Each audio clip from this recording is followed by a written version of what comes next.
Bienvenue dans le module 4. Nous passons maintenant à un aspect fondamental. Comment protéger la santé physique et mentale du jeune gymnaste tout au long de sa carrière?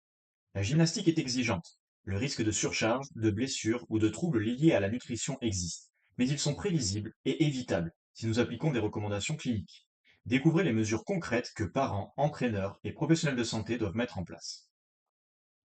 Le premier pilier est la gestion de carrière. Voici les règles d'or. Une spécialisation progressive. Avant 15-16 ans, laissez le jeune explorer différents sports et disciplines. La spécialisation trop précoce augmente l'usure physique et le risque de burn-out. Un volume d'entraînement adapté à l'âge. Une règle simple, le maximum d'heures de pratique par semaine ne doit pas dépasser l'âge en année. Un repos structuré. Au minimum 1 à 2 jours complets de repos par semaine, sans aucune pratique sportive, même en loisir. Et chaque année, 3 mois consécutifs de pause complète. Ces pauses ne freinent pas la progression, elles l'optimisent. Le deuxième pilier est le dépistage systématique. Chacun a un rôle clair. Les parents assurent une nutrition suffisante et adaptée à la charge d'entraînement. Ils veillent à ce que l'athlète puisse avoir un sommeil régulier de 8 à 10 heures par nuit et un soutien moral constant. Les entraîneurs observent régulièrement 4 catégories de signes d'alerte que nous allons développer par la suite. Il est conseillé de se former à la littératie en santé mentale pour reconnaître les problèmes psychologiques et de mettre en place un dépistage régulier avec des outils validés tels que l'ID26 et le TFEQ. Ils doivent orienter rapidement vers un médecin ou psychologue si nécessaire. Voici les 4 catégories de signes d'alerte que vous devriez connaître.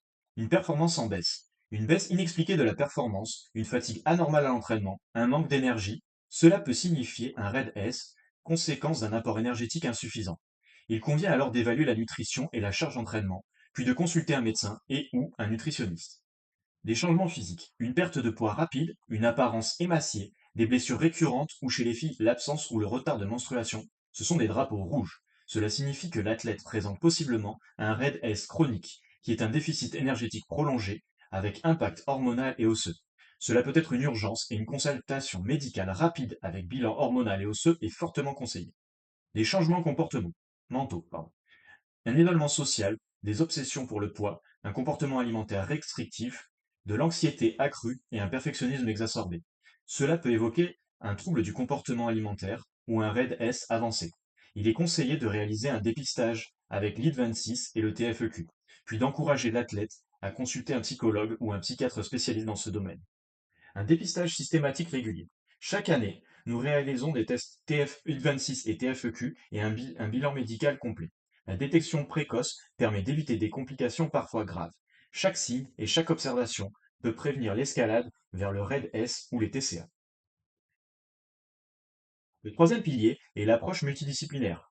Le jeune gymnaste n'est pas seul. Autour de lui, un médecin généraliste pour un suivi longitudinal et la prévention des blessures, un psychologue, un psychothérapeute spécialisé dans le sport, non à date fixe, mais à la demande ou en phase de difficulté, un nutritionniste pour un plan alimentaire adapté et bien sûr l'entraîneur et les parents.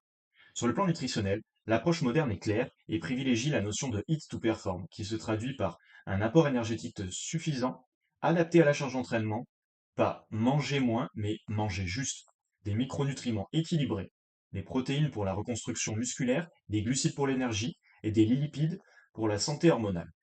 Une hydratation régulière durant et après l'entraînement. L'objectif? Une performance durable et une bonne santé tout au long de sa carrière. Pour résumer, chacun a un rôle clair et complémentaire. Les parents gèrent la nutrition, le sommeil et le soutien émotionnel à la maison. Les entraîneurs structurent l'entraînement, reconnaissent les signaux d'alerte et orientent vers les professionnels. Les professionnels de santé assurent un suivi régulier et interviennent rapidement en cas de besoin. Ensemble, ils créent un écosystème où le jeune gymnaste peut progresser sans risque.